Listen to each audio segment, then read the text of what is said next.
This has all happened before, and it will happen again. So, I wish I had a more clever intro to this, but seeing as my experience with Battletech is limited to the trading card game and a few games of MechWarrior when I was in my teens, a little bit more than a while ago, I'm a little bit behind the curve, as it were. Well, that's never stopped me before, so.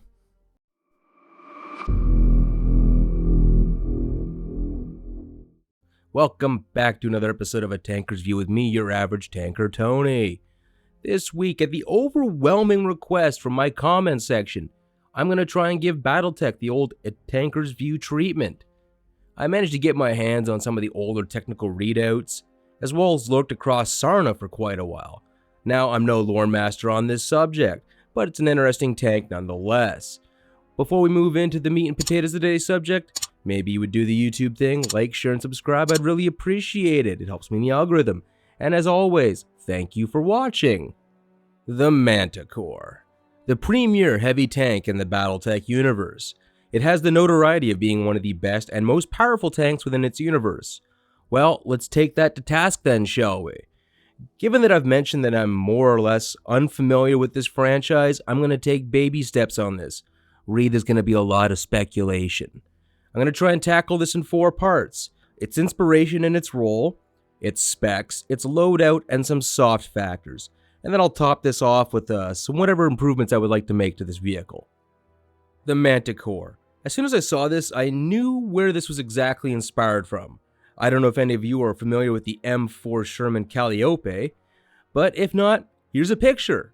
Maybe even some archive footage if I can find it. Feature editor me, get on that. But to deal with the fixed emplacements the Allies were coming up against, they strapped some rocket launchers to it. Why? Because America, that's why. You don't get to the moon by playing nice. It turns out it wasn't the best idea for what they actually wanted it to do, but I guess the sights and sound of it actually made the SS fill their Hugo Boss tidy whiteys and Adidas boots to the brim with shit. So, you know what? That's good enough for me. But before I get too far off on a tangent here, in universe, the Manticore was designed and employed as an actual main battle tank within the confines of its universe. So it was in support of infantry to combat enemy mechs and main battle tanks. I'd say that's a pretty reasonable approach on how to utilize this tank. So let's put a big old good check mark down and move on. Next on the old docket is specs. And you know what? This is the one time I wish franchises would take a page from G-dubs and copy 40K, which is an actual first here. Battletech, please put down the actual size for your vehicles. It makes it easier for arseholes like me to poke my head under the bonnet and say something cheeky about it. As it stands, I'm left with the weight and some pictures where no two possess the exact same scale. So forgive me if I make a few educated guesses here. Now, clocking in at 60 tons with a speed of 68 kilometers per hour tops, but no dimensions. So here's where the educated guess is going to come in because of the lack of hard data. I figure this is likely to have the overall dimensions similar to contemporary main battle tanks. At roughly 3.6 meters wide, maybe 9 to 10 meters long, and mounted on tracks with a fusion engine powering it. And how tall is it? Well, who knows? My best guess is probably going to be 3.5 meters due to the missile pod mounted on top. And of course, for a franchise that loves its addendums and breaking everything down to individual components, it's awful light on those hard numbers again. Maybe you guys could explain that to me in the comments, but it hurts my brain.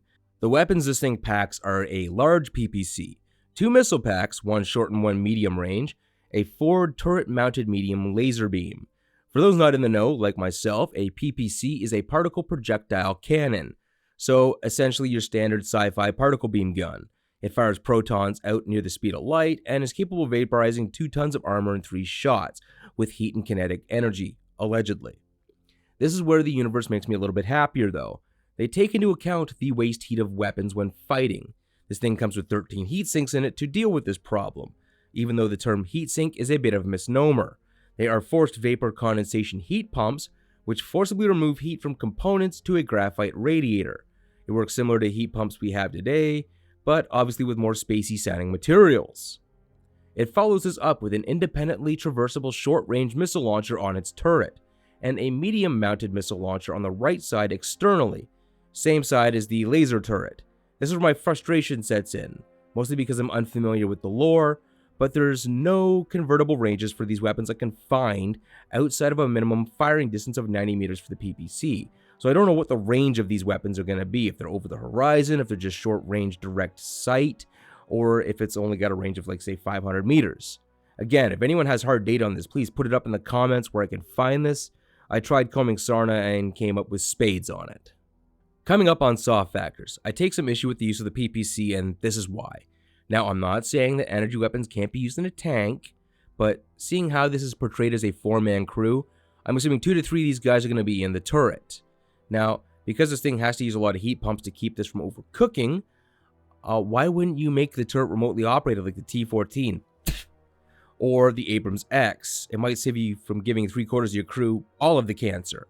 Now, I say that only because I can assume that they're using some form of cyclotron to accelerate and orient protons, because breaking apart matter into constituent components is going to give a hell of a lot of a high energy radiation. And now either some form of serious exotic shielding is going to be needed, or that crew just might end up glowing in the dark as well as the barrel of the gun. Now, the other main gripe I have with this is the large section of the main war hull. It took me entirely too long to realize that it's just an oversized shot trap and not actually part of the turret system. I don't know what's going on here, but the designers need to cut this shit out. Otherwise, it seems to check out on all the other soft factors in terms of ease of production and use. It seems to be the most common tank in all of Battletech. Now, how would I make this more better? I'd start by getting rid of this nonsense in the middle. Like I said, I don't know what's going on here, but I'm not too keen on it.